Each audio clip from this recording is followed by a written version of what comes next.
जय बाबा की। बाबा जी के सारे भक्त जनों को मेरा प्रणाम। आप सब मेरे इस YouTube चैनल पर जुड़े हैं और मैं आशा करता हूँ कि आप बाबा के भक्तों को जोड़ते भी होंगे और जोड़ते रहिए। बाबा जी की बहुत प्यारी प्यारी कथाएं इस YouTube चैनल पर हर बृहस्पतिवार को बाबा जी की दया से आप सबको हम सुनाते हैं। हर मंगलवार को आप सब अपने इस YouTube चैनल पर दर्शन करते हैं नीम करोरी धाम से नीम करोरी महाराज के। इस YouTube चैनल पर आप सब बाबा जी का जीवन परिचय 4 भागों में है, वो भी सुन सकते हैं। बहुत प्यारे प्यारे भजन हैं बाबा के, उनको भी सुनिए आप। और बाबा से जुड़ी हुई काफी यादगार चीजें आप लोगों को देखने को मिलेंगी। वृंदावन में महाराज जी की बहुत सी चीजें रखी हुई हैं महाराज जी के टाइम की।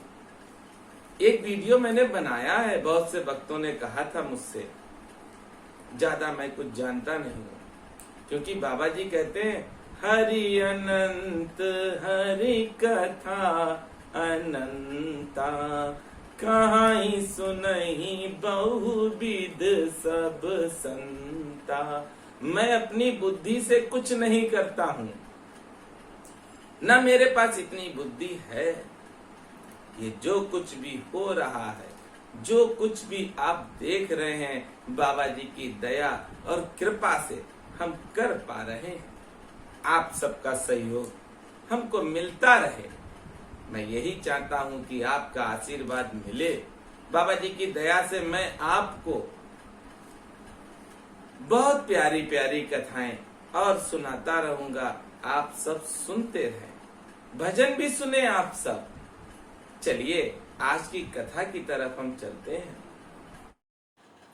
आज की कथा मैं आपको चित्रकूट की सुना रहा हूं और ऐसी दिव्य कथा है जो आपने यकीनन नहीं सुनी होगी। एक वृक्ष ऐसा है जिसके हर पत्ते पर राम राम लिखा है। सुनिए आप पूरी कथा को। एक बार बाबा अपने भक्तों के साथ यात्रा के लिए निकले। एक बस में अनेक भक्तजन और मैया चित्रकूट के लिए रवाना हुए।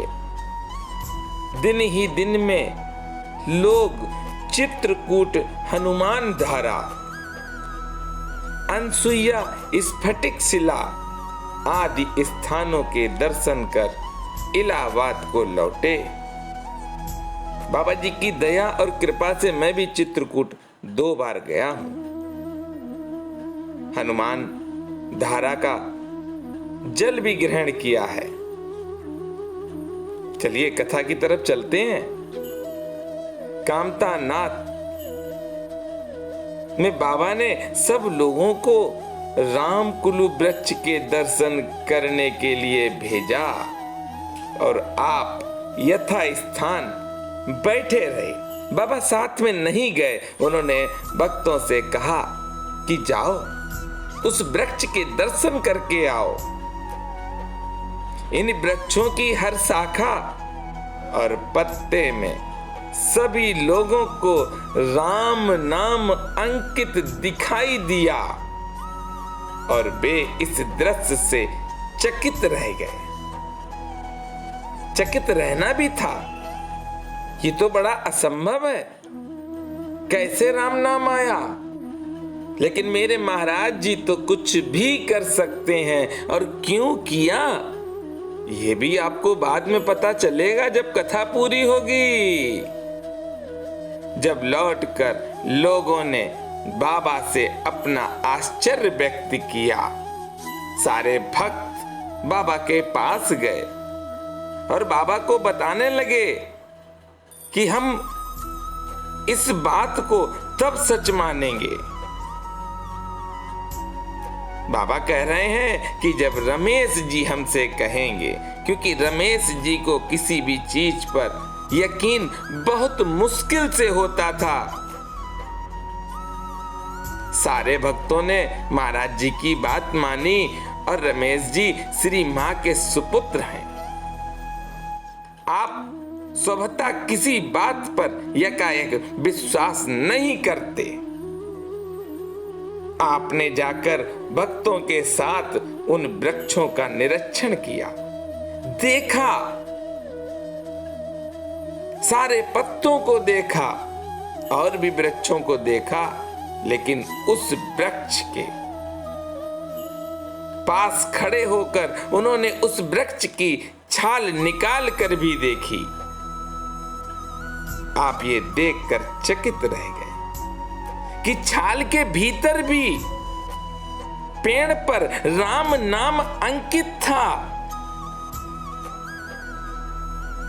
रमेश जी चकित रह गए और बार बार पेड़ को देख रहे हैं, पत्तों को देख रहे हैं जिनमें राम का नाम लिखा है।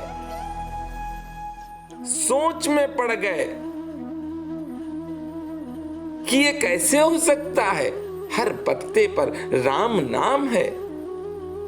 मैंने तो पेड़ की छाल भी निकाल ली है, तो उस पेड़ पर भी राम नाम लिखा है।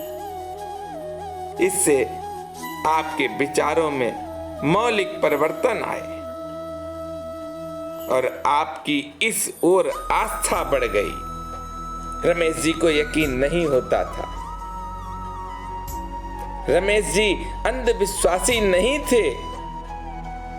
वो तभी विश्वास करते थे जब उनको सामने दिखाई पड़े, और मेरे बाबा जानते थे ये नहीं मानेंगे, तभी सारे भक्तों के साथ रमेश जी को उस वृक्ष के पास भेज दिया और रमेश जी को यकीन हो गया।